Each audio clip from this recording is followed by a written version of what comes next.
Hello, and welcome to the podcast of the Lotus Eaters for the 23rd of August, 2023.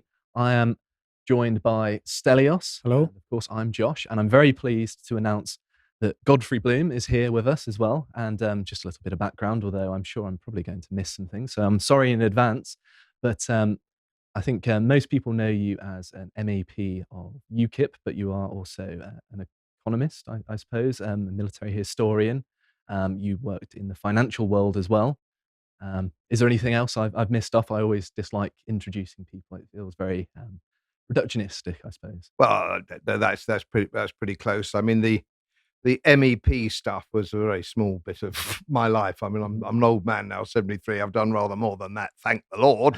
But yeah, that's pretty well basically it. Yeah, but my real background is geopolitically military affairs and the City of London career that I had as an investment manager. But that's the real meat of it. Politics is of any sort really is a bit of a lark, isn't it? Well, I mean, it's our living for us, but I would like it to be a lark if I could get to that point. But today we're going to be talking about the Black Ribbon Day, which is I suppose, a day of remembrance, which is today, towards the victims of authoritarian and totalitarian regimes, with particular emphasis on Stalinism. And because this is probably going to go out on YouTube, National Socialism, because I can't say the other variant. And Stelios is going to be talking us through the Polish referendum on immigration, and then I'm going to be talking about Sadiq Khan just outing himself as being explicitly anti-white, as far as I'm concerned. There's no other way of reading it. But let's, I suppose, get into the first segment, shall we? So I wanted to, this is actually something that Stelios drew my attention to, draw attention to Black Ribbon Day, which is a day of remembrance within Europe for the victims of totalitarian and authoritarian regimes, with specific emphasis on Stalinism. And because this is going on YouTube, mid-century Germanism. I'm sorry I have to use euphemisms, but unfortunately the censors in Silicon Valley do not allow civil and productive discussion about these sorts of things, even if you're being entirely negative about them, which I certainly will be. But this date in particular is significant because it marks the signing of the Molotov-Ribbentrop Pact, which of course was a pact between the Soviet Union and the mid-century Germans. Sorry to keep on using it.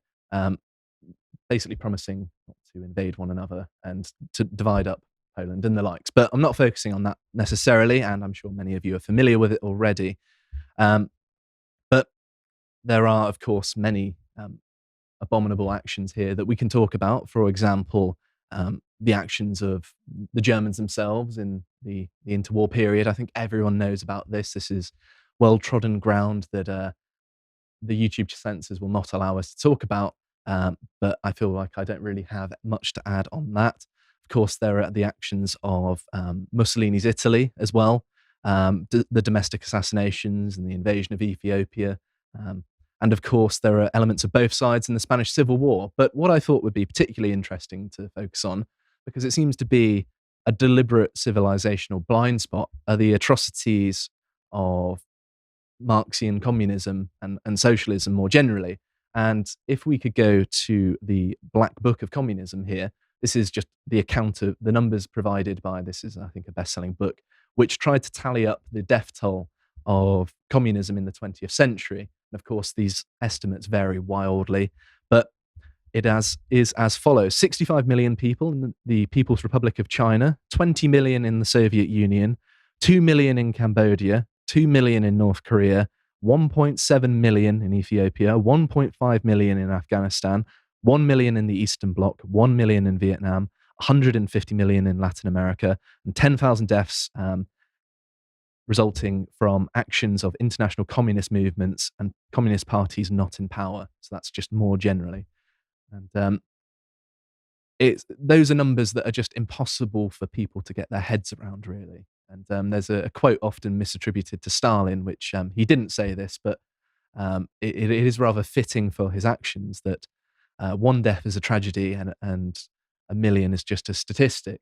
And I think people forget that these are people with lives and families, and numbers this large, it is impossible to get your head around. And I know that this is well trodden ground, but I thought it would be good to do it justice because we've not mentioned this day before. But rather than covering things that many historians have examined in greater detail than I have, and probably will do a much better job of doing, I thought it'd be interesting to talk about where are these movements in the modern day. Pardon me, before we move forward, can I say one thing about this book? Of course. The main thesis of this book is that violence is integral into communism. And this is why it has been vilified by a lot of Marxian-friendly critics around the world. And it's something that it's a really interesting book. Just by all means, you have to read it at some point. Well, it's not like Marx says, oh yes, we need a peaceful revolution, is it? I mean, Marx famously a defender of the right to bear arms, which many of his contemporary fans are not so much, which is a bit of a shame.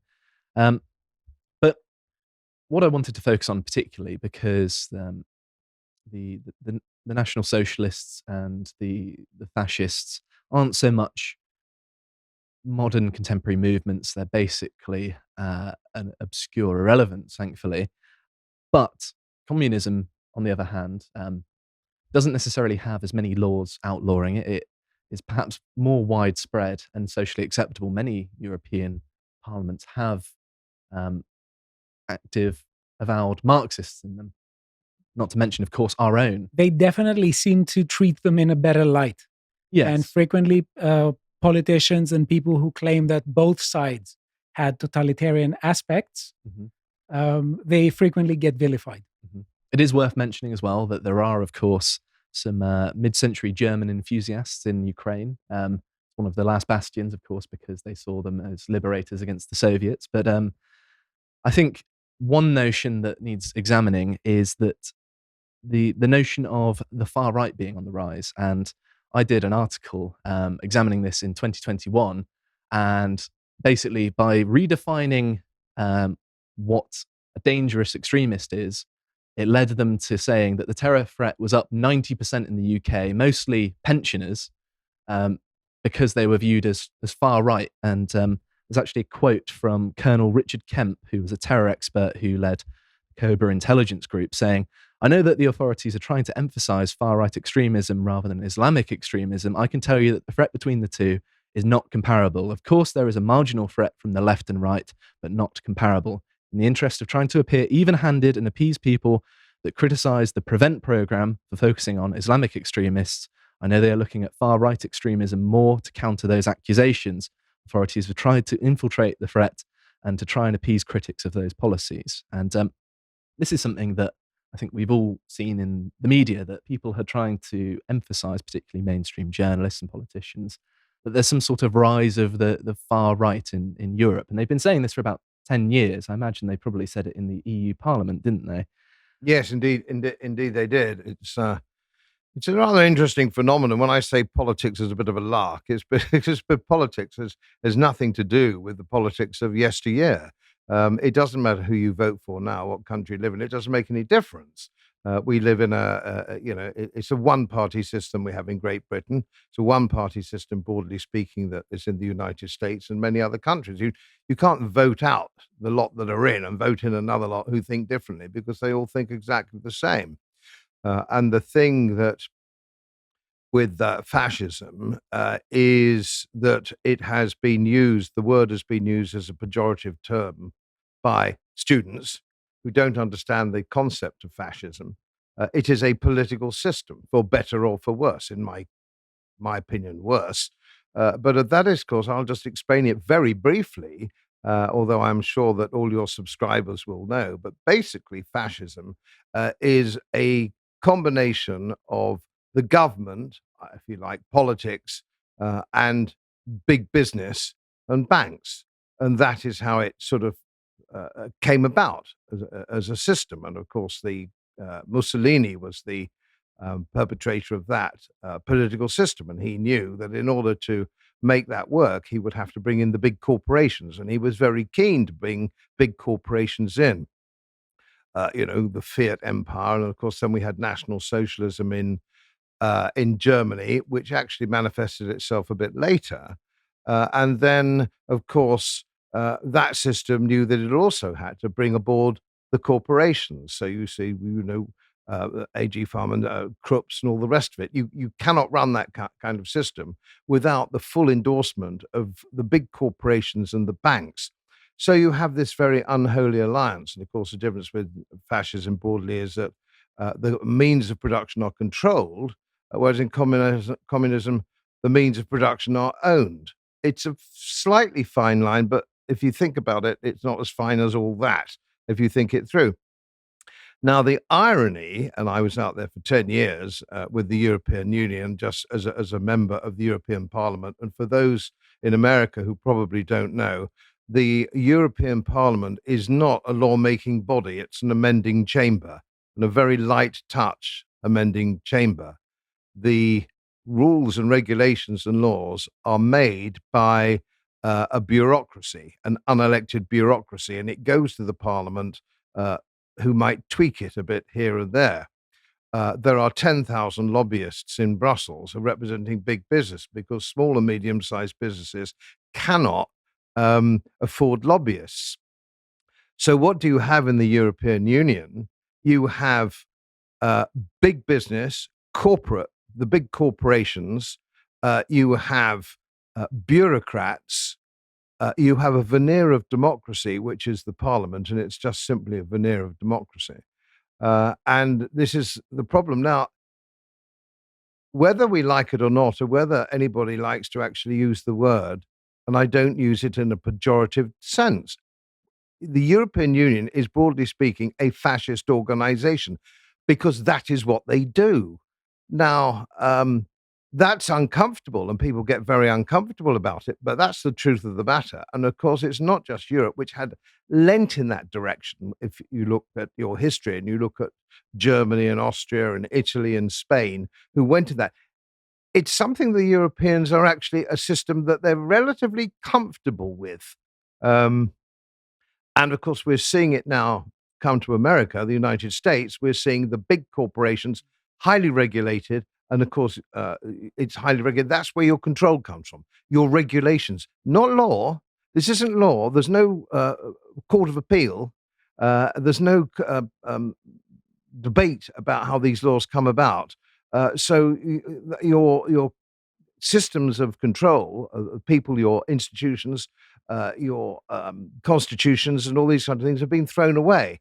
And this is why we now see, for example, the one, of course, is Ofcom, which control broadcasting now in Great Britain, which is a government appointment. So if you have a radio show or something like that, or a TV show, which is uncomfortable with the government's point of view or the opposition's point of view, which are the same, Ofcom can close you down, or will try and close you down.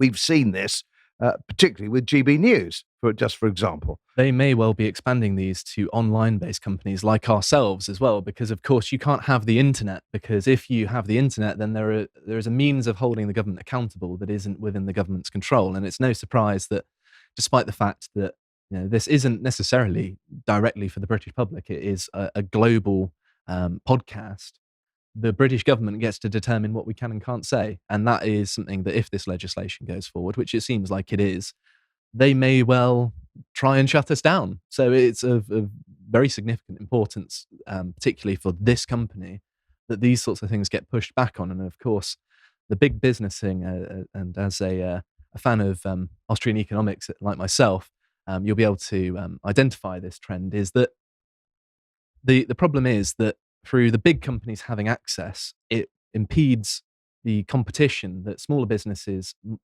rely on to survive. And so even if they're innovative and more efficient, they can't compete on an even footing. And so these companies can basically use the power of legislation and government, and the fact that they're insiders as well, to brutally beat down their competition. Of course, they often get invited in to write legislation or write it themselves, and then an MP signs off on it.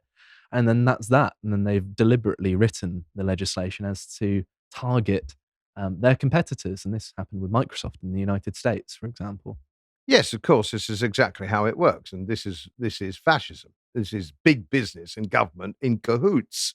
and that's I suppose it's a natural progression of things. But it's interesting talking about the book they were mentioning on communism. It's interesting. I read a biography of Joseph Goebbels last year, and it was interesting on the concept of propaganda. And all of this, of course, is based on propaganda, so that people go with it because they think that it's for the common good, and they are being persuaded that this is for the common good, this is how being persuaded to think. But of course, Goebbels had some pillars of propaganda. First of all, dissent is not allowed. Dissent is simply not allowed, because if you bring on somebody with a different point of view, you might get people going to the pub and say, "Did you see that bloke, who's having a go at the government because they're wrong?" You can't let people like that in through the door, and this is particularly true of the so-called the climate emergency. You will not find anybody who takes a contra view in mainstream media, even if they are highly qualified scientists with impeccable pedigrees.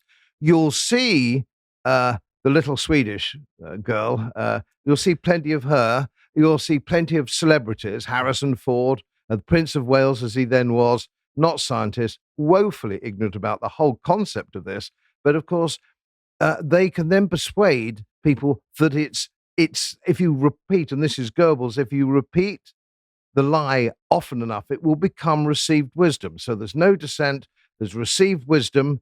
And Goebbels, believe it or not, even in the 1930s and 40s, knew that celebrities were very useful. Because if you look at a celebrity that you like, if you're looking at David Attenborough, who's frankly a celebrity, and rather than anything else, or Elizabeth, Emma Thompson, or all these Hollywood movies who are absolutely wearing their heart on their sleeve about saving the planet, and they're probably broadcasting from their beachfront properties, which they've flown to with their private jets, and all this kind of thing. You're watching it, but they are useful because 80% of the public aren't going to drill down and find out what the truth of the matter is scientifically and interpret the data. They're not going to do that. They watch the goggle box, probably only half concentrating, eating their tea, doing the ironing, putting up a shelf as they listen to the BBC or something like that. And this is the kind of thing that goes on. So nobody, and of course, the schools and the universities have stamped out critical thinking and risk assessment. Exactly. That is not allowed.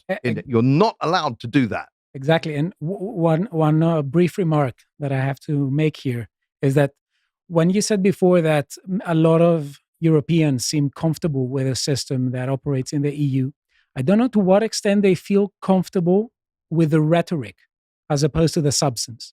And you indicated before that there is a kind of distinction between the substance and the rhetoric, or the structural operation of a fascist regime, and the rhetoric, because the rhetoric is not, hey, let's mobilize the people by saying that we're gonna team up with big business in order to hurt their interests. That is not the rhetoric. So there is a question as to whether people are cognizant enough and able enough to see through the rhetoric into behind it and see the substance. And what I regularly see, and I think you indicated this as well, is people using language in a completely mistaken manner. And I think Goebbels was also saying that throw mud, some of it will stick. The sheer volume of repetition of a particular use of a particular word, it tends to become a really established meaning and conventional meaning into the minds of people. And slowly and steadily, words that have assumed a kind of symbol, like liberty, for instance, in the Western world, they slowly and steadily seem to be bad. Or we have people who are completely against liberty posing as its defenders. So just to augment what you were saying there, I think some of the psychology of language indicates that people tend to define language rather than by, reading the dictionary and memorizing the definitions, which would be incredibly boring, but probably quite useful for you. They tend to define words by how they're used colloquially. And quite often one has to venture into the world of academia where you butt your head against pedantry, but it also challenges your understanding of certain terminology. And sometimes it will be for better or worse. It depends on your discipline, who's teaching you, all sorts of different things. But it's not until you get to that sort of level of interrogation, which most people tend not to do, depending on their discipline as well, before you start to realize that words aren't just defined by their colloquial usage. They do have objective usages, and more often than not, they're not always abided by. And I think that that's a problem, because a lot of the time you've got people like some of the members of the Frankfurt School suggested that you change the definition of words. And so this is a deliberate and willful tactic to smear the terminology of their political opponents, or use terms in ways in which they were commonly understood previously, but now have become other things. Yeah, I think you're absolutely right. I mean, the things that suddenly became words you couldn't use. And like at the very beginning, it was quite in the so-called pandemic, which of course it wasn't the so-called pandemic, herd immunity. And suddenly, of course, that was pounced on as being terrible. But that's the long and short of it. Herd immunity is a well-tried and well-tested and well-understood phenomenon. And now it's not a phrase you're allowed to use. And of course, the biggest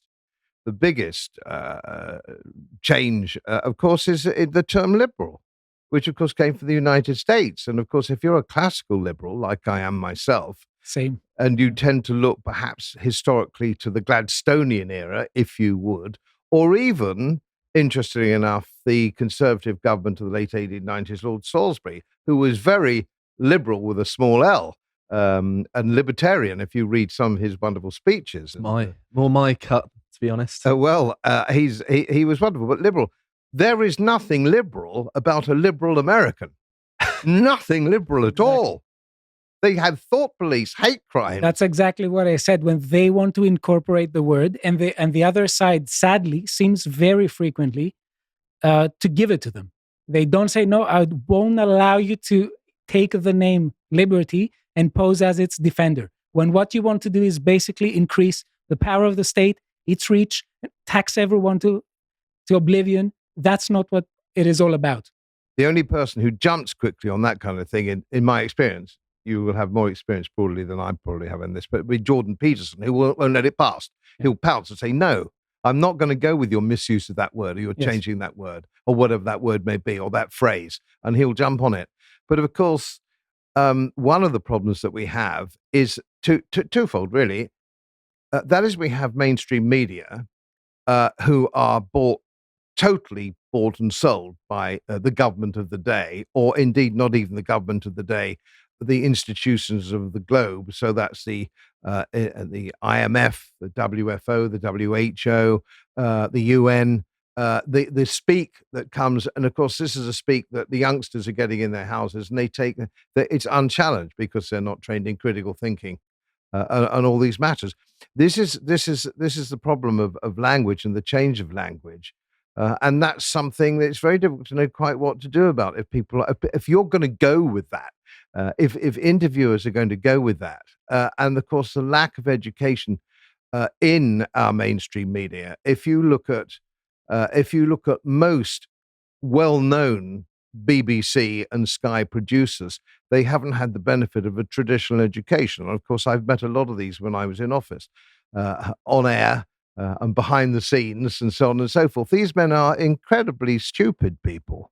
These people are stupid, believe me.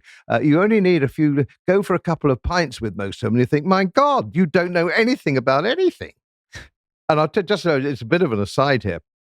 It might be unfair, but there was on any questions. Yes, it was any questions, I think. A member of the audience said, can members of the panel quote any poetry?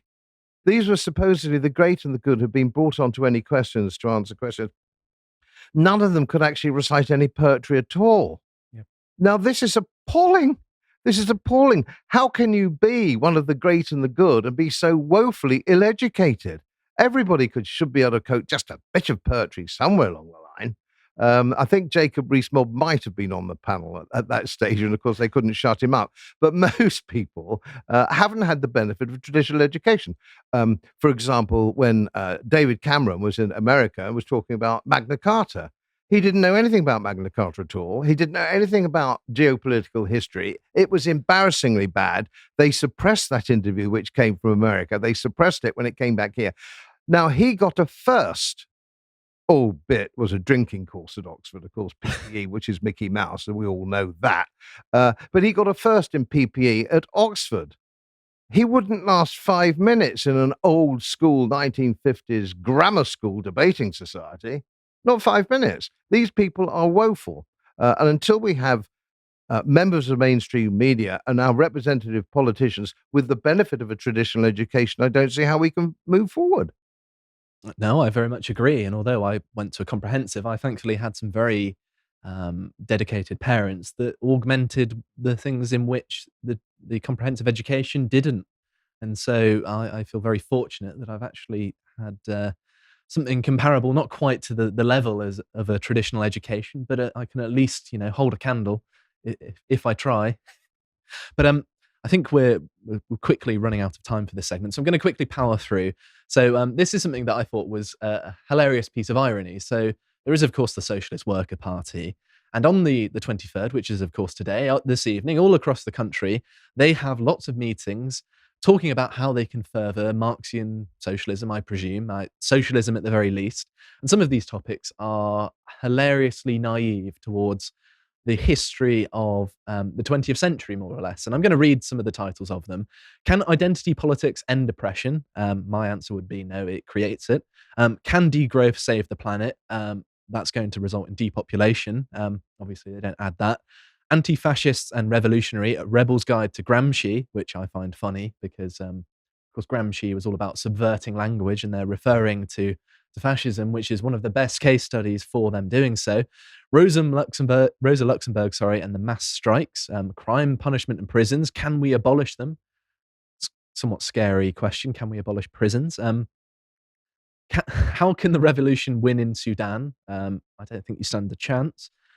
Far right on the rise, and how do we stop them? Which is, of course, a sort of garden variety narrative at this point. Can we live in a world without borders? No.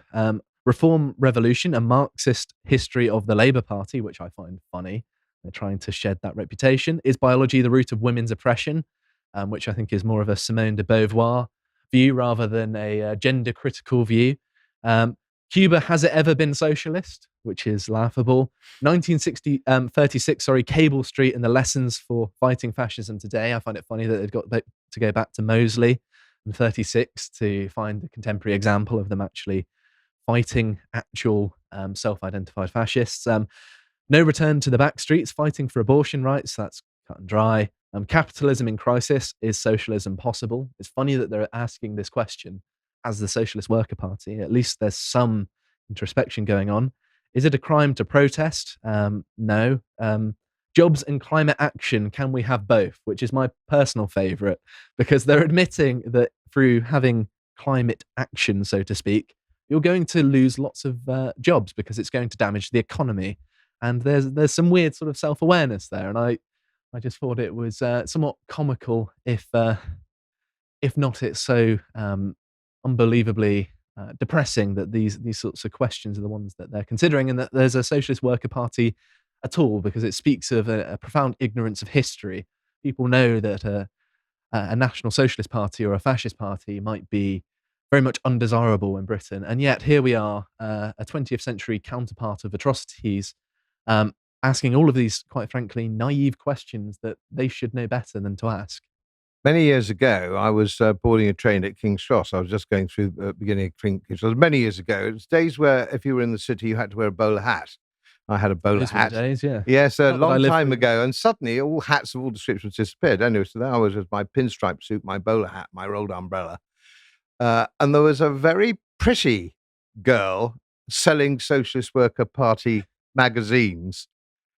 She was very bonny and very well spoken, because I think most of the top people at the Socialist Worker Party went to public schools, and which is ironic in its own right. So it was really quite amusing, because she looked at me up and down, and with a very wry smile, and a sense of humour in left-wing people is actually quite rare in my experience. She gave me a very sardonic look up and down. She said, "I suppose I'd be wasting my time trying to sell you one of these." I said, "I'm afraid you would." And I nearly added, I was a young man. I said, "But what time do you get off?" I've actually had a funny exchange with someone selling Socialist Worker things. I said, "I presume these are free, aren't they?" Because I was curious what they were saying. He said, "No, we charge." And I said, "Oh, well, you're just as much as a free market capitalist as I am. And he kind of had a wry smile and had a bit of almost like a good exchange, which I was quite surprised at. Yeah. At least they were a good sport. But I'm going to have to quickly power on. So obviously, opinions in Eastern Europe, in particular, are obviously very negative towards these ideologies. There, if we can scroll down, Jack, we can see here most of the Eastern Bloc approves of having multi-party systems and market economies. As you can see, places like Bulgaria, Ukraine, and Russia, in particular, are actually more disapproving than approving. Which I find interesting, but places like Poland, 85% approving of both market economy and multi-party system, obviously East Germany. So basically the people who suffered some of the worst atrocities on behalf of the Soviet Union are the ones most resistant to those sorts of ideologies, which isn't a surprise because I imagine that you had this in the European Parliament. Some of the most on-point people about the dangers of left-wing ideologies and also many of the 20th century ideologies more generally are the Poles, because they're the ones that suffered on both sides, really. Yes, the Poles. The Poles are an interesting phenomenon as a people. I'm married into a Polish family, so I know.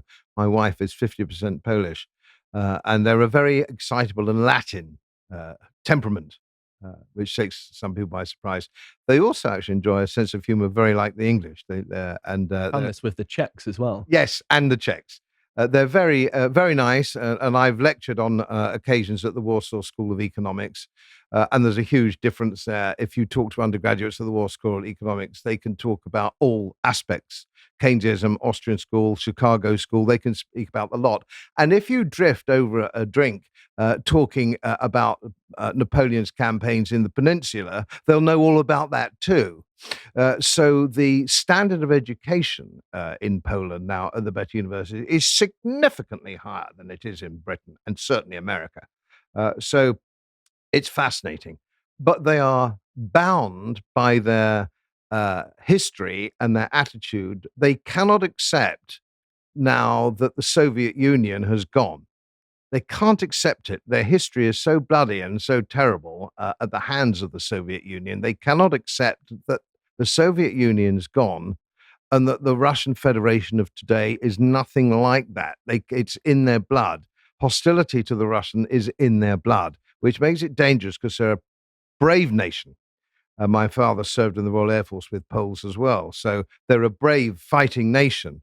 They're very small, but they're a bit like my Jack Russell Terriers. They're right up for having a go. And this is dangerous, in the Ukraine if it spills over. That's one of the problems. The Poles, when I first met them, they'd only just come into the European Union. They hadn't been there long. And they were very upset because they'd just come out of the Soviet Union side, the Warsaw Pact countries, and that they'd just come out. And they saw the dangers of the European Union because the rules and regulations were very Soviet in style. And they think, what have we joined? What have we come into? It's the same when I was in last year, or a couple of years ago, I was in Budapest, and they were saying the same thing. They're not at all comfortable with this sort of Soviet style political union, which is the EU. But of course, one of the problems is, although it's condemned heavily, the old Soviet Union and the pre-war Germany, there are people, there are MEPs and bureaucrats who don't actually see the irony there.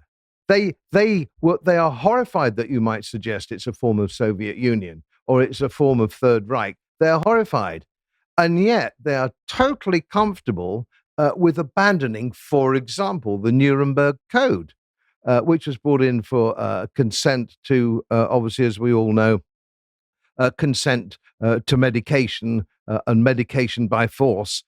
They don't see that. And if you mention the Nuremberg Code, they will try and explain that this is not the same thing. Of course it's the same thing. Of course it's the same thing. But they can't see that. So it's cognitive dissonance in these people most of the time. Very difficult to deal with. And of course, you can't expect a Portuguese to think like a Czech or a Czech to think like a Greek. We're all different. That's why we go on holiday. Vive la différence. Yeah. Well, that will bring us quite nicely because I think we're out of time. I actually was going to talk about whether the World Economic Forum is communist, as many people accuse it to be. And I was going to say that, calling it stakeholder capitalist is fair, but you could also call it the mid-century Italian word, which I don't want to get us in trouble with YouTube.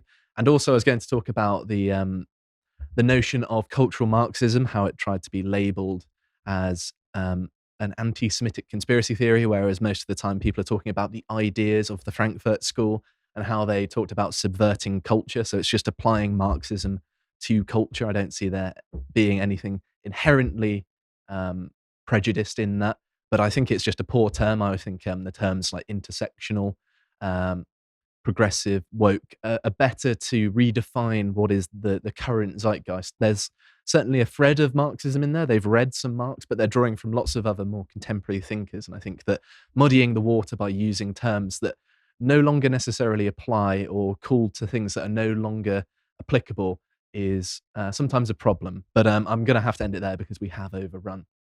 Okay. Speaking of the European Union, I think that we have a really nice progression from one segment to the other. There are a lot of questions about the character of this union. And the question is, what is this supposed to be? Is it just an economic union? And entrance into it means that a lot of the member states will have to sacrifice to a significant extent what they perceive to be in favor of their national interest and traditional values that are not economic values necessarily. You could say values such as community, national sentiment, national loyalty, or things like that. Or is it something that can take the form of a confederacy which respects its members? This is one of the major questions. And I think that one of the really interesting things to talk about is the Polish government that suggested that there will be a referendum on illegal migrations, among other things. There will be 4 questions, and illegal migration is supposed to be one of them. But before we say more about that, and since we're speaking about whether we can coexist despite disagreement, you can visit a website. For £5 a month, you can gain access to all the premium content and watch videos such as the latest symposium I had with Josh, Symposium 32, Surviving Disagreement, where we're basically saying that disagreement is a double-edged sword. On the one hand, it has a connection to violent conflict, but on the other hand, there is such a thing, at least I think, and you agree with me on that, that there was quite an ironic thing of we basically agreed throughout the entire thing on disagreement, which yes, there are quite comical. I think there are ways in which we can turn disagreement into something that is actually constructive. I think one thing that we should have addressed is that there are people with whom civil disagreement isn't possible, whereby if, for example, they want to tyrannize you, you can't say, I want to agree to disagree. I think we did address it towards the end. Oh, we did. We said that there needs to be an exercise of judgment with respect to when someone actually disagrees on good faith or not. Yes. Yeah. So we did touch upon it. Yeah. So one of the things that we are going to talk about is the Polish Prime Minister announced that there will be a referendum simultaneously with the next Polish elections that are the national elections that will take place on the 15th of October this year.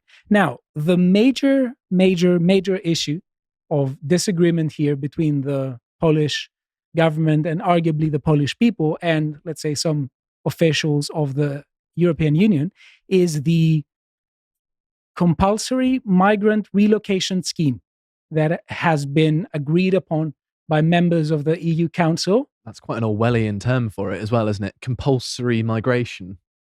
It just sounds scary, doesn't it? Let alone the actual content of what it is. And let us see here a bit what it is. Okay, it says relocation and resettlement. Relocation. Under the emergency relocation scheme adopted by the Council in September 2015, asylum seekers with a high chance of having their applications successfully processed are relocated from Greece and Italy, where they have arrived, to other member states where they will have their asylum applications processed. If these applications are successful, the applicants will be granted refugee status with a right to reside in the member state to which they're relocated. The EU budget provides financial support to the participant member states. And if we scroll down a bit here, it says, in May 2015, the Commission proposed a European resettlement scheme, which was adopted by the Council in July 2015. To avoid displaced persons in need of protection having to resort to the criminal networks of smugglers and traffickers, the resettlement program provides legal and safe pathways to enter the EU. That's weird because they are already in the EU. This is supposed to be a scheme that concerns migration from within member states. So it's really weird that they write it this way. It's also interesting that it almost seems like they're trying to make it easier for migrants to get to Europe, in a sense, from the language that they're using there. They're saying, well, you're not going to have to rely on people smugglers where you're going to have to pay a large fee. We're just going to ferry you across and process you anyway. So is there any point in even having defined borders anymore when you have an attitude like Let me that? continue. It says the agreed scheme will see over 22,000 people in need of international protection resettled from outside of the EU to the EU member states. But the main point of contention, it's one of the main points of contention, is that there is a sort of penalty for member states for every person that they do not accept within their borders.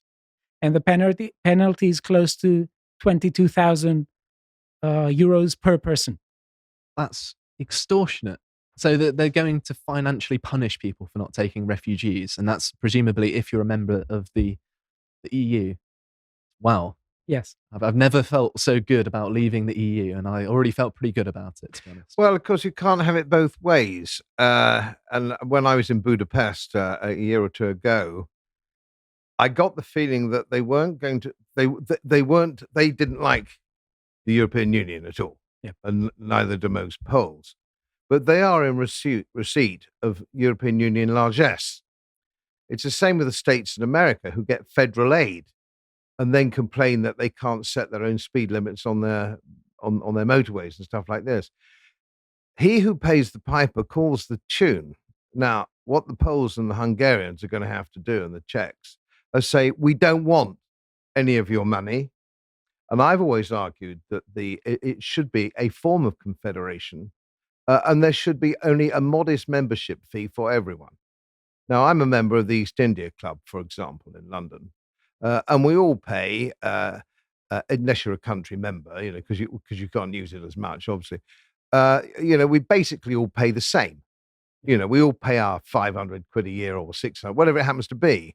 So we're all equal members. We all look each other in the eye and we're all the same. What you can't have is a membership where the British pay in, or we used to pay in, the second largest tariff of the lot, with the German second and the French third. And you're either a member of a club or you're not. You can't have this difference in membership. Now, if it was modest, membership fee, everybody in a confederation, it would be perfectly easy for people to respect that view. So the Hungarians and the Poles do not want their culture overwhelmed by an alien culture. And that is the long and short of it. They're still broadly a Catholic, Poland, but it's broadly Catholic. It's not as Catholic as it used to be, but it's broadly Catholic. Catholic with a small c, you might argue, a bit the same as Ireland, or perhaps not quite so much. What you can't do is you can't bring in thousands and thousands of people who have their attitude to women, their attitude to money, their attitude to almost everything is completely different. Incidentally, I'm not saying they're wrong. I'm not saying Muslims are wrong, or Hindus are wrong, or Sikhs are wrong in their religious beliefs or cultural beliefs. They're not. It's nothing to do with me. It would be an impertinence for me to suggest it.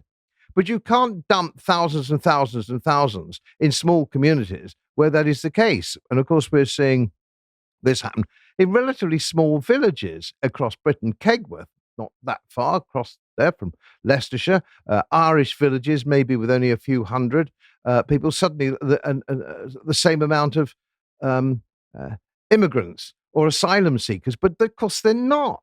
They're not. These people aren't, because they've already come through several countries. And of course, they're nearly all male in between 18 and 30. And you've only got to look at the photographs of the boats and the bits and pieces to see that. Now, there's another agenda here. We've all got to be honest about this. This has got nothing to do with this. This is what the World Economic Forum and the United Nations actually want. And that's where your ideologues who come from the Commission, who brought forward this legislation. It is to break down borders. They don't want the nation state. They don't want loyalty to the family or loyalty to the tribe. They want loyalty to a form of globalism, which, of course, they are going to run.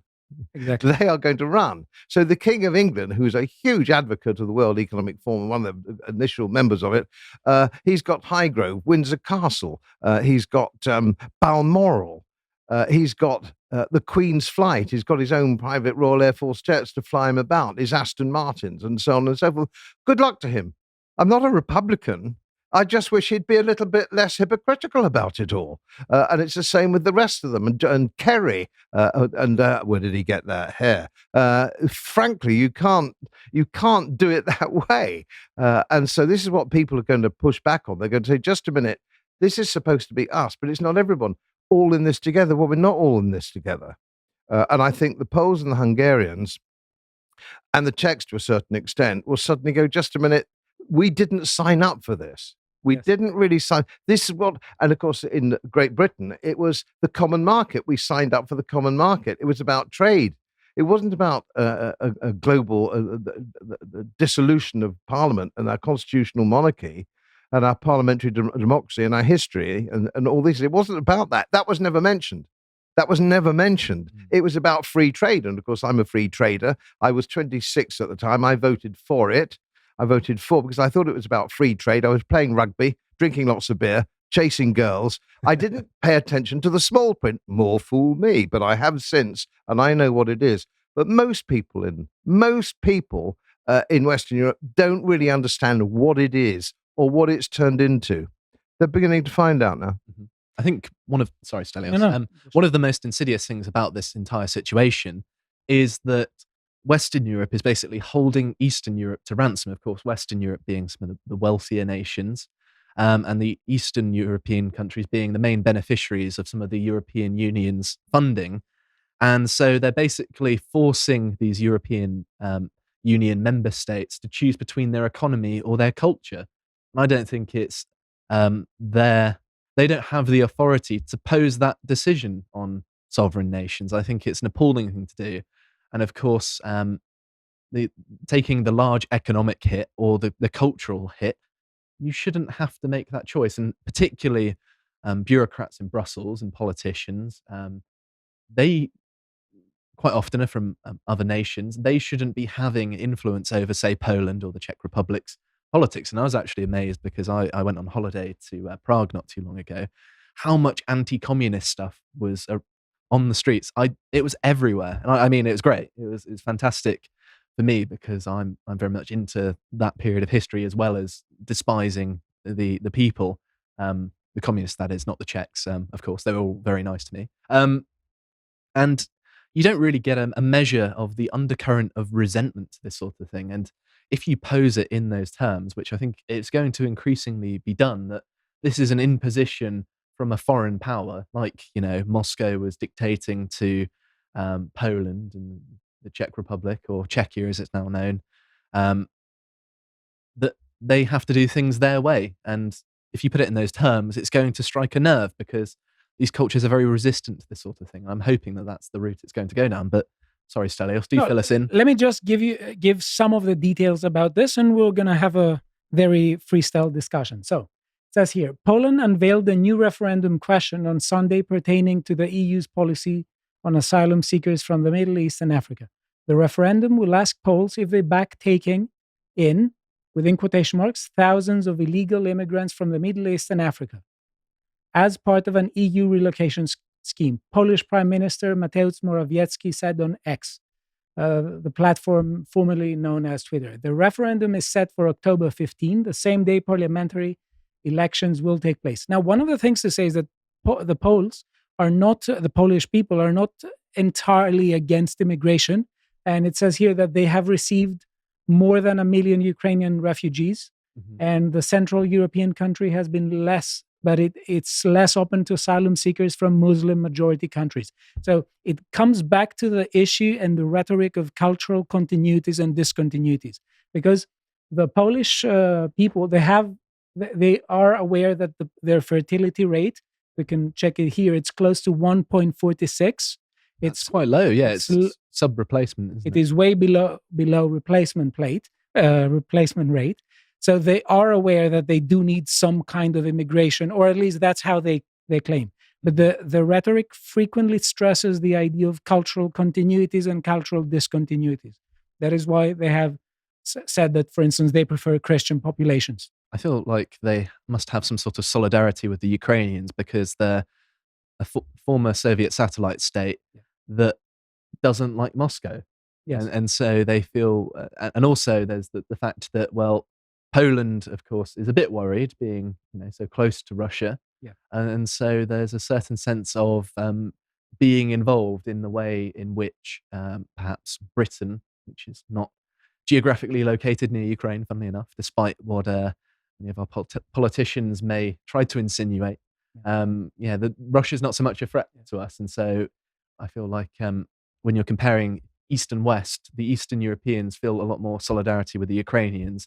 And they're also more culturally conservative as well, and more religious than the West. And so they feel a stronger sense of defending their own culture, particularly against Islam, which I think is a very noble aim, because I don't think it's compatible with Western values a lot of the time. Yeah, a lot of the time there seem to be some Western institutions that people from, let's say, other places, they don't want to respect. Mm-hmm. But one thing here, why is all this important? It's important because of the role that Hungary and Poland are playing together within the EU. And it shows a lot about the other countries of the EU, the other member states, and how they approach the issue of migration. Now, generally speaking, there is a lot of pro-migration rhetoric because the average fertility rate of the EU is close to 1.5, and the replacement rate is 2.1. So there is a lot of rhetoric that there is labor shortage that has to be covered by migration fluxes. But there's another question here, because the issue is, and what I want to raise is that we are presented with a dilemma that is not exhaustive. These are not exhaustive options. So the problem is that there is such a thing called Article 7. I'm sure you know much better than myself what it is. And it is a way in which, when triggered, it involves the suspension of the voting rights of member states. So what happens is that the EU Parliament has to suggest the triggering of Article 7. It has to vote on it. And then the EU Council, that is composed of the leaders of the member states and I think the president of the EU Council, and they need to have a unanimous vote about suspending the voting rights of another member state. And Hungary and Poland are helping each other. Every time that there is such a vote, it's not unanimous because Hungary backs Poland and Poland backs Hungary. So the issue is that if this government, the law and justice order, does not win the next elections, and if they are, let's say, they continue the other side takes over and continues the rhetoric that sort of bans or talks down to people who raise the concern of national identity and maintaining the national identity wins, if that side wins, then Hungary will most probably lose its voting rights because the EU Council will vote unanimously to suspend Hungary's voting rights. So what I want to say is that we are presented with the following dilemma. On the one hand, we are told that all member states should embrace illegal migration and should just accept it. And on the other hand, everyone that does not accept it is sort of the black sheep, and we should basically disrespect them and prevent them from having voting rights. And I want to say that there is a third option. Maybe the whole union starts caring a bit more about establishing a kind of Western, let's say, identity, which respects the identity of the individual member states. And the question is whether this is something possible or it's very idealistic. What would you say? Well, I think one of the problems that we're facing with, and we've been facing this for some time, decades, in my view, and that is we are confusing birth rates, we're confusing population numbers, and immigration. We're sort of mixing them all in the same pot. So, for example, the Poles aren't making enough babies. They need to make more babies because there's not enough Poles. So I got to say, let's have more immigration. Well, that's completely and utterly absurd. What are the skill sets? Now, one of the problems we have at the moment in this country, and Poland will be no different, or I said, rather less so, I would say, Poland, is that there are lots and lots of jobs, particularly the hospitality industry. There's loads and loads and loads of jobs, but there's nobody with the skill sets to actually fill them. That is a child, of course, of a poor education system and a welfare state. So nobody is incentivized to start at the bottom of the hospitality trade or the agricultural trade or whatever it happens to be and work their way to the top. It's easier to lie on the sofa watching daytime TV. So nobody actually moves on. So who's actually coming in? Now, we know for a fact that the people who are coming in as illegal immigrants and so on and so forth bring no skill set. They bring no skill sets. Very, very few bring a skill set. They're just people here because we have a wonderful welfare system. And they're going to live in a 4-star hotel and they're going to get 3 meals a day, medical care and spending money. I saw recently, sorry to interject, is that in Germany, about 80% of the Syrian migrants they took in are on welfare at the minute. 80%, which is absurd, but sorry, do. Exactly. So we're looking at skill sets. Now, one would immediately look perhaps across to the Ukrainian, who are genuine refugees, one might say, genuine refugees. Yes, they're Christian. They are Christian, Orthodox Christian, Russian, Ukrainian Orthodox Church. They are going to assimilate a lot quicker into. I think the days are gone when Catholics are prepared to sort of burn the Protestants and Protestants. I think we've moved on from that, hopefully. So they're going to assimilate. And I married into a Polish family with the amazing name of Skowronek, which of course is Polish for skylark. And my nephew, by marriage, is now an underwriter at Lloyd's of London, was captain of Yorkshire under-21s rugby football, and was head boy at a public school. You don't get a more English guy than him. And my father-in-law, who finished the war having commanded a tank with 1st Polish Armoured Division in Normandy, was a great assimilator. You know, he wore a hunting coat, a hunting pink. He insisted on buying Sherpa vans for his business, which were hopeless and always breaking down, but they were British. So he's more British than a British person. And he made his million and he sent his children to public school and so on and so forth.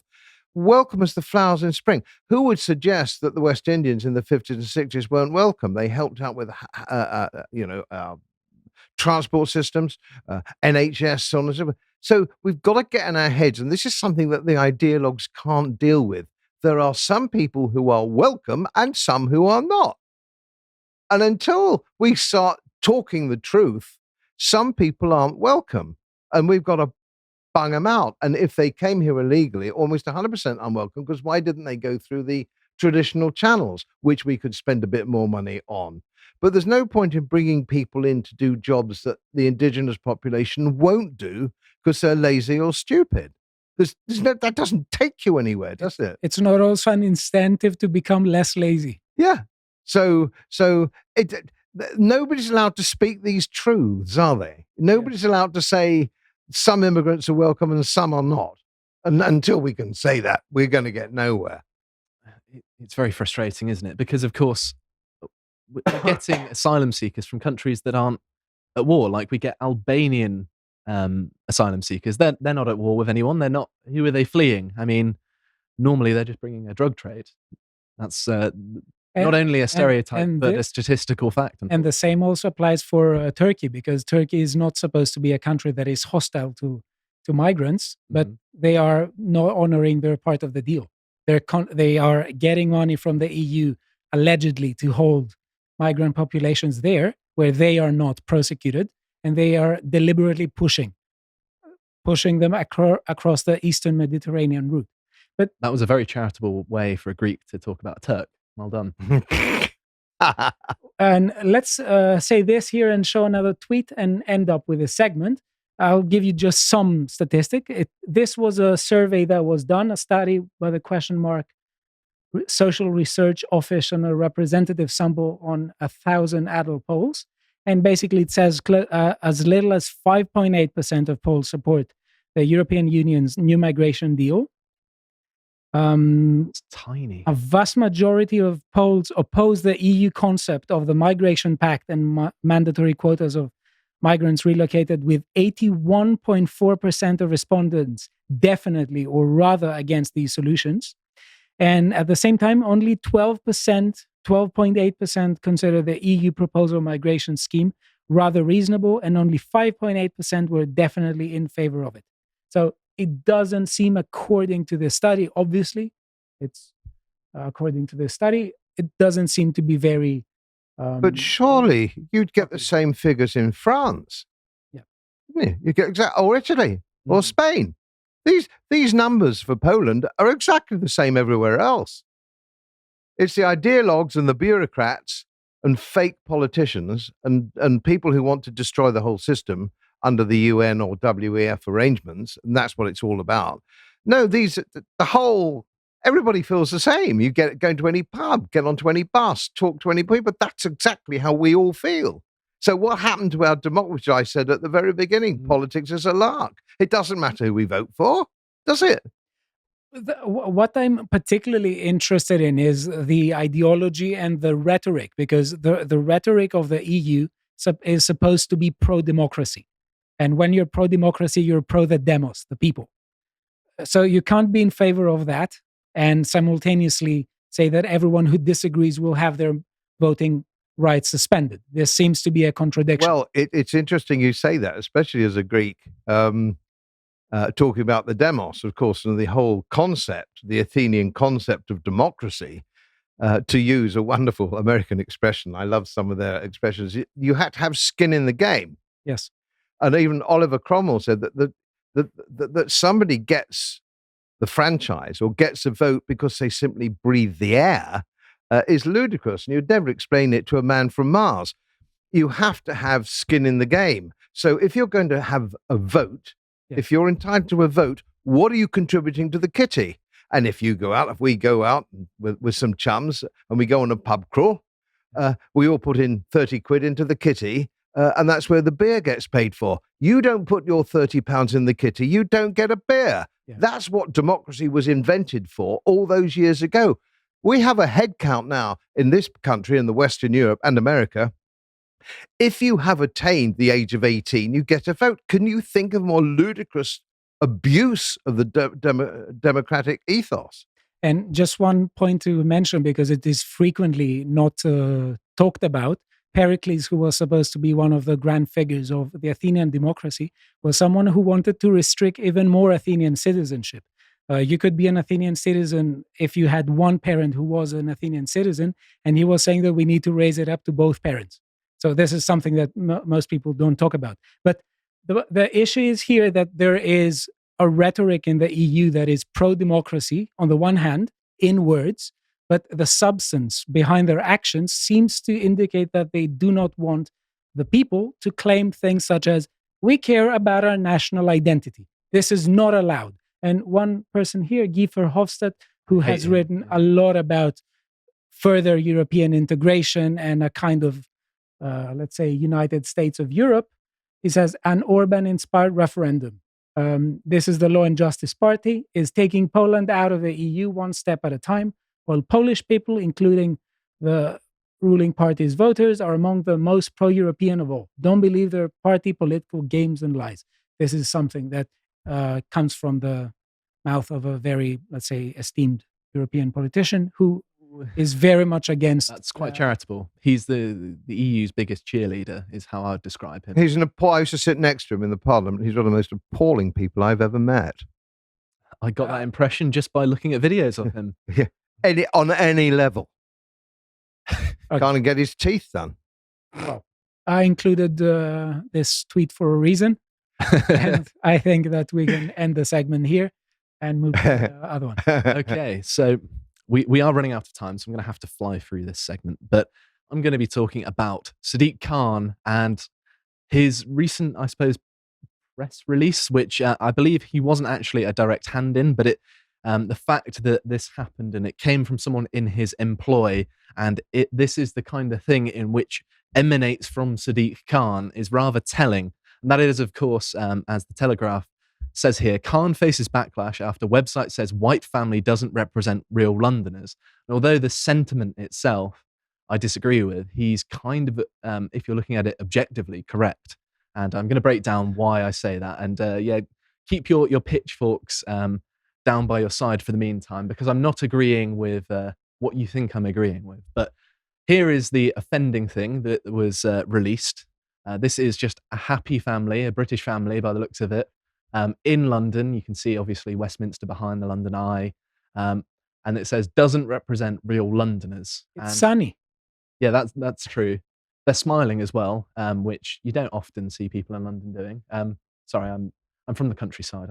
I've got to get these cheap shots in. But yes, the elephant in the room is that it's a white family, isn't it? That's why it doesn't represent real Londoners. And this is, of course, if you were to view this in isolation, you might say that's a bit speculative. But Sadiq Khan has an entire background that supports this interpretation of why this sort of thing has been pushed in the first place. So, hang on, I need to scroll down to my notes. Okay, so it seems like to me that this is some sort of guidance for Sadiq Khan, a coaching. But there are lots of politicians that have spoke out about this, and I just wanted to read some of the reactions within the political establishment about it. So this is in the words of The Telegraph.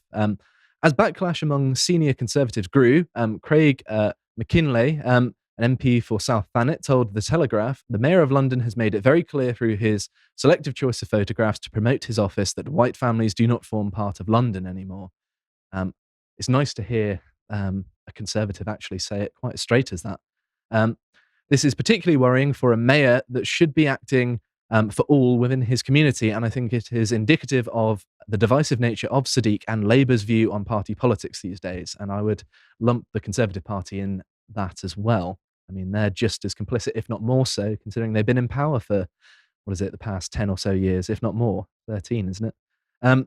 Lee Anderson, the deputy chairman of the Conservative Party, accused Mr. Khan of dog whistle politics, writing on Twitter, do your job, i.e. reduce crime, build some houses, stop robbing folk, which I can imagine him saying in his voice.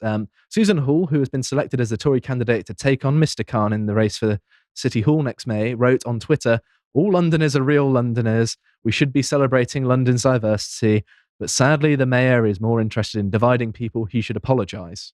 I didn't appreciate the rhetoric at the start, but, at least she's admitting there's a problem, which is my very low standard for Conservative politicians these days.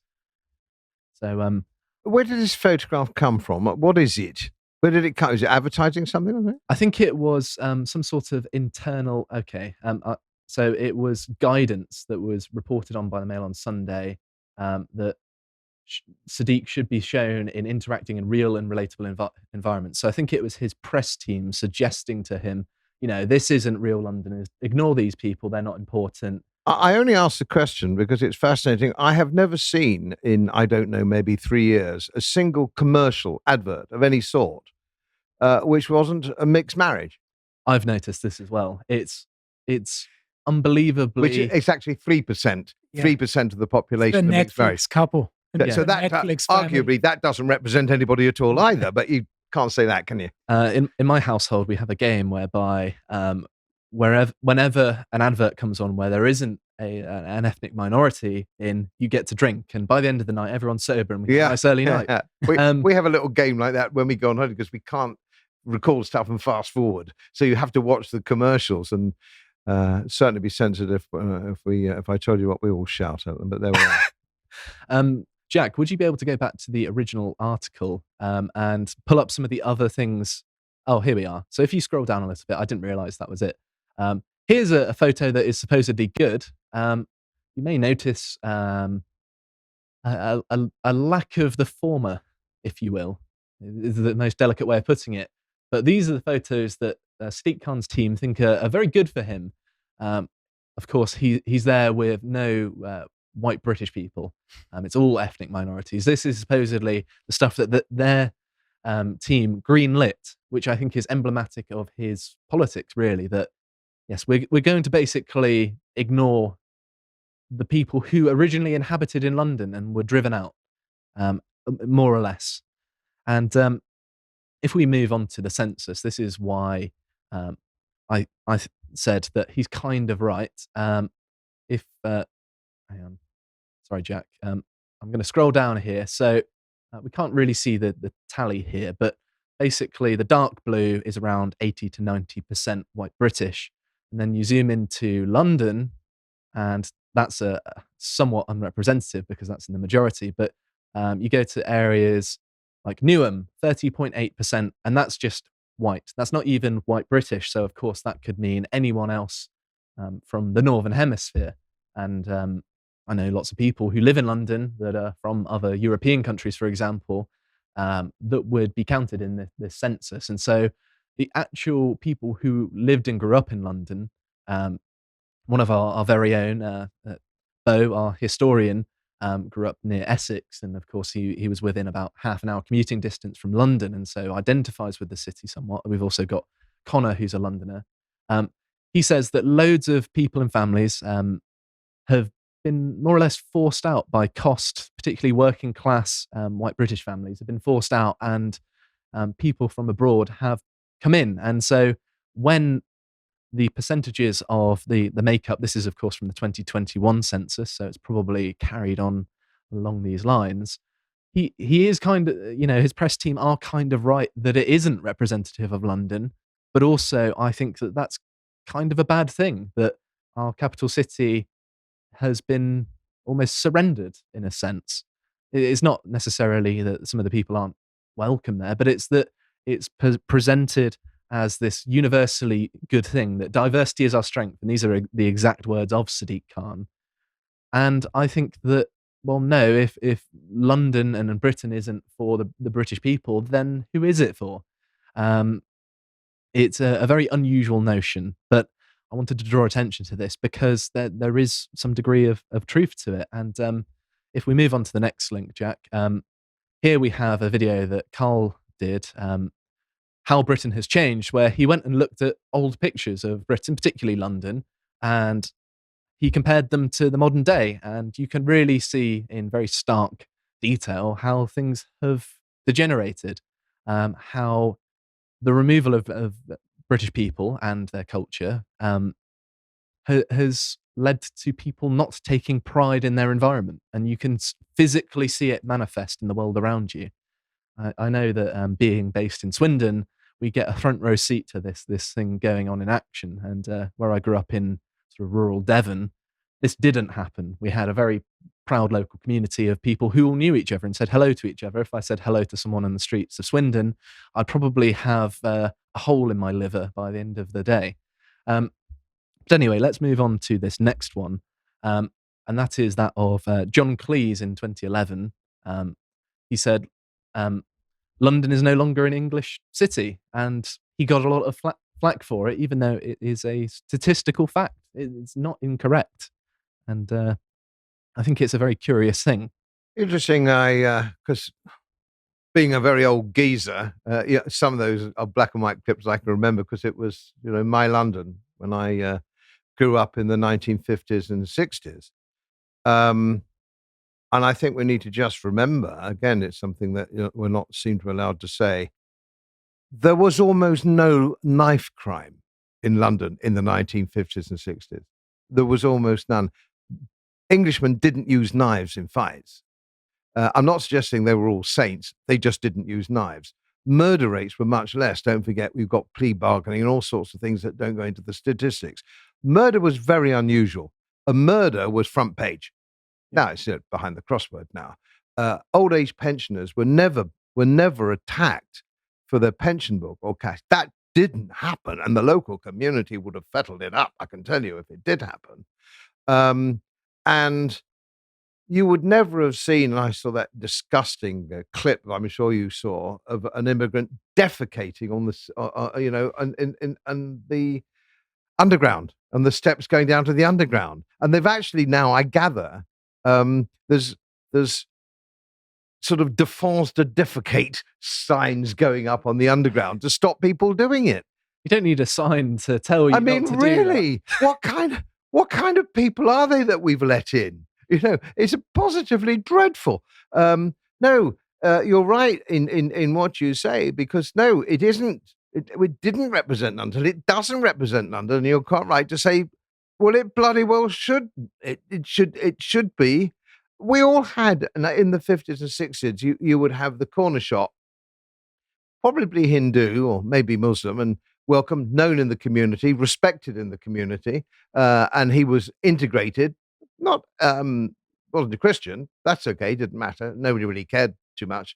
Very liberal in the right sense of the word. England was in those days. No, welcome, and he stayed open when you ran out of your horseradish sauce and your mint sauce and stuff, and there was only one place open. So yeah, very welcome. I'm not anti-immigration. I spoke to the Oxford Union a few years ago, and so I'm not anti-immigration, but I am very picky. I do discriminate. We mustn't use the word discriminate. We discriminate. If you get married, you've done a lot of discrimination, haven't you? And your wife has done some discrimination, one would imagine, as well. If you employ somebody at your organization, you discriminate, don't you? Of course you do. Our whole life is about discriminating. It's when you stop discriminating that you have a problem. I very much agree, yes. So one question here, because it seems to me to be weird. What seems to me to be tragic is that right now, a lot of people throughout Western countries, they're supposed to claim that they are, let's say, sorry for their past, and they are not proud to be born into the society that they were born. And I think that's pernicious. Well, it's also making yourself guilty for the so-called sins of your forefathers, and I suppose it depends what country you're in. If you're German or Austrian, it might be a bit more of a pertinent force than, say, British. But the issue is that when you get the entirety of a native population and you try to induce guilt to them and try to tell them that you should be sorry and you should feel guilty for your heritage, that's when there's a problem with assimilation, because we have the exact same problem in Greece. We have huge flows, and they're difficult to stop, but things are being done. But the issue is that when you have a sort of picky, as you said, control flow, there can be assimilation. But when there is mass immigration and there is a creation of a ghetto, there are pressures that are against assimilation, let alone when we have a whole rhetoric, the diversity, inclusivity, and equity rhetoric, that tells that you are supposed to celebrate this. And if you disagree with it on any level, you are, let's say, someone who should be treated as an enemy of society, as a cancerous growth that should be removed. And I find that completely authoritarian. That's the problem with our traditional education. So, for example, if you look at the British Empire is fascinating insofar as that's been denigrated now through all our institutions. And this, if you read Professor Neil Ferguson, the real Neil Ferguson of Jesus College, Oxford's book on empire, broadly speaking, and I don't care where I say this, and I said it many occasions, broadly speaking, the British Empire was a force for good. Agreed. And that's the long and short of it. All empires are flawed in some way, and the British Empire was no exception. But if you look at the globe now, and if you've traveled to the places I've traveled, which is, an awful lot. That's not because I'm clever, it's because I'm old. I've been to so many Commonwealth countries. If you are British or English, whether you're in a hotel in Delhi or wherever it happens to be, or Johannesburg or wherever it happens to be across the globe, which is Commonwealth, as soon as they hear you're British, they will come up to you and have a drink and talk to you. And you'll be made very welcome. Particularly in the Indian subcontinent. It's funny that, isn't it? Particularly in the Indian subcontinent, and they'll want a photograph with you as well, and they're beautifully dressed in their saris if you're going around wherever you happen to be. So not in the big places like Delhi or Bombay and places like that where there's a big commercial community. But if you go into smaller cities or you go into smaller towns or villages, I've been paraded round a village in the Indian subcontinent just to show the head dude there. I wasn't his guest. I was somebody down the pecking order, and my wife and I had to march around the village so he could show everybody he had some English friends. And people say, oh, that's because you've got money and all the rest of it. No. Don't ever make that mistake. We are welcome because we're British, and that goes right across the globe. Let me tell you, it goes right across the globe. It's got nothing to do with money. And if you get, and I've seen them, sometimes the German tourist doing this, they don't like him. It's not because he's got money or hasn't got money or what color he is. They're not really they don't treat people. You don't do that, as we all know. So it's all about the interaction with people and our shared history. Our history with the Indian subcontinent is shared. And a lot of the same values are shared. And of course, it has a massive Christian population as well, which people tend to forget. And traditional values. And if you go around a museum, for example, in the Indian subcontinent, I can tell you a whole tribe of school children can come back without you looking, and suddenly you can find 30 school children behind you, and you don't know they're because they're so well behaved, it's unbelievable.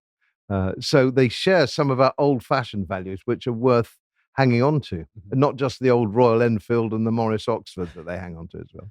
I mean, I've had similar experiences, particularly with Indians, as you say, and people from the subcontinent, as well as people from West Africa as well. They've said that actually your country did a lot of good for us, which is refreshing because they're the people most sort of free to say so. And it's nice to actually hear nice things said about Britain. Exactly. East Africa, tea, coffee, the Indian survey, the subcontinent, the railways, the sanitary systems. We did a lot of good. And which country woke up? Okay, bad past when it came to slavery. Who woke up the first and did something about it? The British Empire. 30 years before the Americans, who always denigrate our empire, because mainly speaking, American scholarship, I'm sorry about this, to say this, American historical scholarship, when it comes to Europe, is woefully poor. Woefully poor. I try and keep my reading of European history to a minimum, to be fair, so I haven't exposed myself to it very much. But quickly, a quick aside, I was just curious, what kind of things can people in Greece feel guilty about? The Peloponnesian War, like the Eastern Roman Empire? The left wants people to feel guilty about everything. Okay. Just it doesn't matter what it is. Open a history book, you should be guilty about it. I was going to say, that's their formula. The Greeks aren't known for their atrocities, really, are they? They're known for their philosophy and good food, as far as I'm concerned. But so where were we? So yes, John Cleese also didn't back down from what he said, which I thought was great. If you move on, Jack, to his tweet, some years ago I opined that London was not really an English city anymore, and since then virtually all my friends from abroad have confirmed my observations, so there must be some truth to it. I also note that London was the UK city that voted most strongly to remain in the EU, and this is from 2019, so this is, 8 years on from his original claim. So well done for him, to him for sticking by it, but it has been in the public consciousness for quite some time. But let's move back to Sadiq Khan, because I'm not done raking him over the coals quite yet. Of course, in 2016, he was, if you move on to Sadiq Khan did hit back and said, it sounds like Basil Fawlty. But moving on to the next one, here we have Sadiq Khan saying, there are too many white men on Transport for London. This was in 2016. So yes, he does have a track record. This is him personally saying it as well. It's not just his team saying that there's a problem with too many white people in an institution in our nation's capital, which is really insidious and gross to me. He's like that, who's that lady? Ali Khan, Ali Barbara Brown, I can't remember that woman. The more I look at this, the more I realize I'm looking at a man who is absolutely heartbroken he wasn't born white, and there's no reason for it. Don't feel like that, Sadiq. Don't feel like that. We don't mind. Don't beat yourself up every day with this kind of behavior. And also, there is some interesting hypocrisy here in this next one, this next story, where Farage rightfully had a go at Sadiq Khan, I suppose is a way of putting it, after he outlined plans for a black culture event in Trafalgar Square. Could you imagine if there was some sort of white culture event in the centre of London, how bad it would be? This is the actual formal name of it. It's not, being pejorative, referring to it as a black culture event. That's actually how they were referring to it. And of course, in Trafalgar Square, very uniquely British thing. And I'm fine with people, freedom of association and all of that, but you can't claim to be against discrimination and then actively push it yourself when it's seemingly a minority group. You have to be consistent in how you treat people. Can I just say that one of the saddest things of all, and having being an old geezer born in 1949, up until maybe a decade and a half ago, I think racism in this country was virtually dead. Kids didn't care whether you were brown, black, yellow. Nobody cared. Nobody should ever care what color skin you've got. You shouldn't talk about it. It's like Morgan Freeman said, you're a human being. Nobody cares what color you are. And the fact that he's actually looking at people based on skin color, and I can't understand with the legislation that we have in place that the police haven't been to see him. Well, because if it had been the boot on the other foot, and I was the mayor, and I would say there are too many black people on the transport committee, the police would have been knocking on my door. What is the Crown Prosecution Service doing? Is there one rule for him and one rule for the rest of us? Because I rather think there is. There certainly is. And I think that within the police, I've actually spoke to quite a few, both retired and current police officers to kind of get a measure for this, that enforcement is very selective. And I think because of the political interference in policing, a lot of the senior people in the police, the bureaucrats, if you will, are very politically savvy.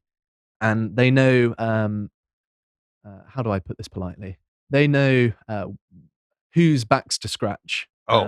You say that there's a lot of political cost with enforcing the law when the perpetrators come from particular groups. Well, I can tell you that it's certainly true. The police force is politicized. And let me tell you something else you may or may not know.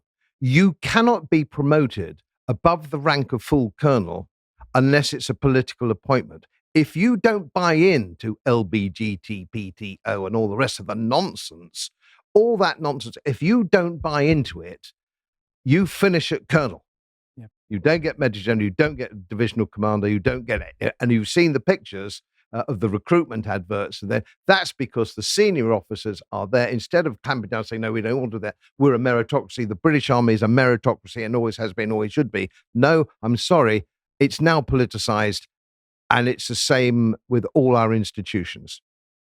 So I think we're slowly running out of time. Are we okay, Jack, to overrun a little bit for comments? Like 10 minutes, is that all right? Okay, cheers. Excellent. So yeah, we've got a little bit of time. We're almost at past. I'm aware. It's been a good chat, so I've carried it on. I've really enjoyed it. Really yes. enjoyable. So yes, there's also this, which is, I believe, a bit more recent.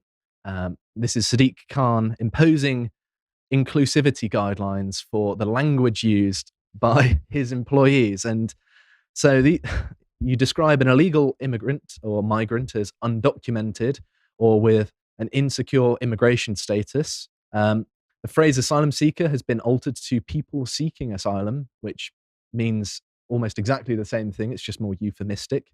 It's like the change between colored people and people of color is exactly the same semantically. Yeah. But it's just more euphemistic. It's just an unnecessary hoop to jump through. So non-English speaker is no longer allowed, as it supposedly implies they are flawed and defective. No, it doesn't. I could describe myself as a non-German speaker. It doesn't necessarily mean I'm defective, unless you're asking a German, maybe. Nationals from the European Union in the capital will be known as European Londoners and their families EEA citizens. Gendered terms, ladies and gentlemen, and male and female have both been dropped. The City Hall warns neither accommodates for non-binary people. What about schizophrenics who are multiple people, multi-gendered? Bed blockers and kids have also been dropped. I presume I had to look up the term bed blocker. It's supposedly like a pejorative term for people who come over like NHS tourism. But I hadn't actually encountered that. And kids, I don't understand that unless it's just the sort of childless bureaucratic types taking offense at the whole notion of children altogether. I don't know. There's no rationale for that one, but I don't understand what's wrong with kids. Maybe they don't like, I can't say that, can I? I was going to say a joke about goats and Pakistani's propensity to enjoy them. I shouldn't say that though. But yes, the final thing I wanted to touch on is perhaps one of the most frustrating of all, is that Khan is trying to silence scientists who questioned his claims about the ULEZ, which is the low emission zones within London, where you have to pay, is it £12.50, something like that, to enter in there, and how it's going to be, the concerns are that it's very punitive for very little payoff, which many researchers came out and said that this isn't worth doing. We've looked at the emissions, even if we accept your premises and work with them, we've ran the numbers and they don't add up. And Sadiq Khan's office has basically been trying to push people to keep silent about this. And it's got to the point where the academics who originally published the research have admitted that the political pressure that's been applied to them means that they can't do another study like that. And financial pressure, because he actually subsidizes them to the tune of 300,000 a year, of course. Mm-hmm. He who pays the piper always calls the tune. Mm-hmm. And so, yes, I think that Sadiq Khan is not only clearly a racist person and numerically illiterate, he seems to be willfully and enjoying destroying London. And yeah, I know we're never particularly positive about Sadiq Khan, but I think that this is quite a damning look at what he's been up to. But I honestly believe he's mentally unwell. I think it's as simple as that. I think you really have to, again, take the gloves off. He is not a well man, is he? If you look at the things he said and where he is, he has very, very serious psychological problems, in my view.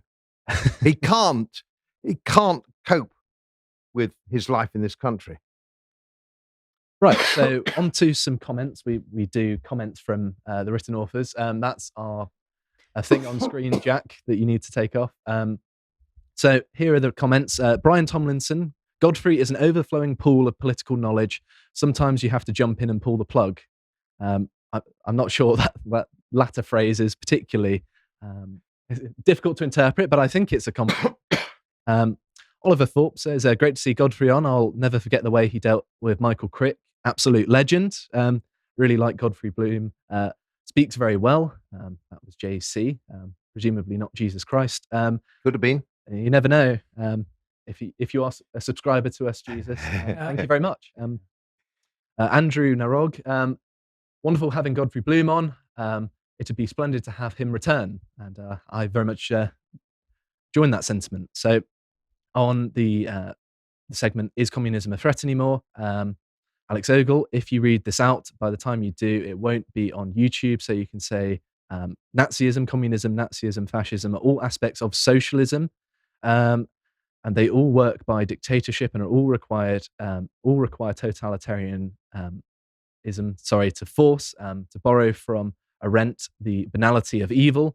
This is summed up in the book Ordinary Men, where unthinking, uncritical men volunteered to join police battalions and committed the most horrid crimes. Ultimately, whether the politicians can see it or not, this is where we are headed if we don't encourage people to think for themselves. And although one could, I would say, rather than they're all aspects of socialism, I might say, although there are certainly elements of that, collectivism more generally is quite often a rationale for totalitarianism. And I feel like that fits more neatly, although one could certainly argue till the cows come home that there are elements of socialism in all of the movements you've said. But I'm probably not as well versed in history to tackle that kind of question.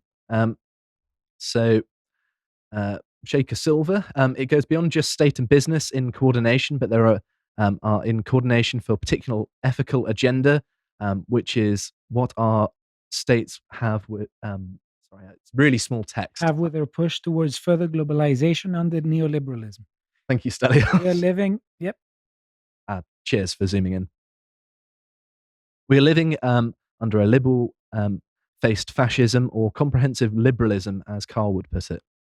I don't disagree. I think it's more that we live in a sort of neoliberal state whereby it swallows up any competing ideology. That's why the actual structure of government and institutions over the past 20 or so years hasn't really changed that much, and yet they've been able to adopt this new form of progressivism and intersectionalism relatively easily. I really like the next comment by Andrew Narrog. He says, also an interesting point about the Black Ribbon's Day alternative name.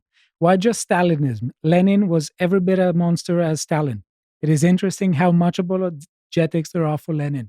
I know, yeah. Well, I think Lenin was an appalling person. Having actually read his writings firsthand, you get a feel for a person when you do that, when they talk about their innermost beliefs. And you can just tell that he was interpersonally a monster. And, many accounts from within the Bolshevik Party talk about him exploding at people for the most minor of disagreements. And when you have someone like that, you can tell that they are a control freak and a very maladjusted person, much like Sadiq Khan, actually.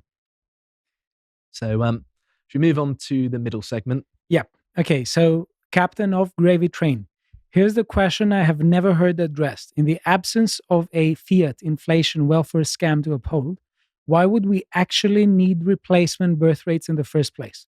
Would a normally functioning society not be able to sustain itself through a period of decreased population growth, especially with modern technological advancement? I agree with the sentiment that you're expressing here, but I also think that there are lots of policies that make starting a family very difficult, and also supporting multiple children for normal working people is too much of a financial strain. And you'll come across many people in this day and age who'll say, I wanted more children, but I couldn't afford it.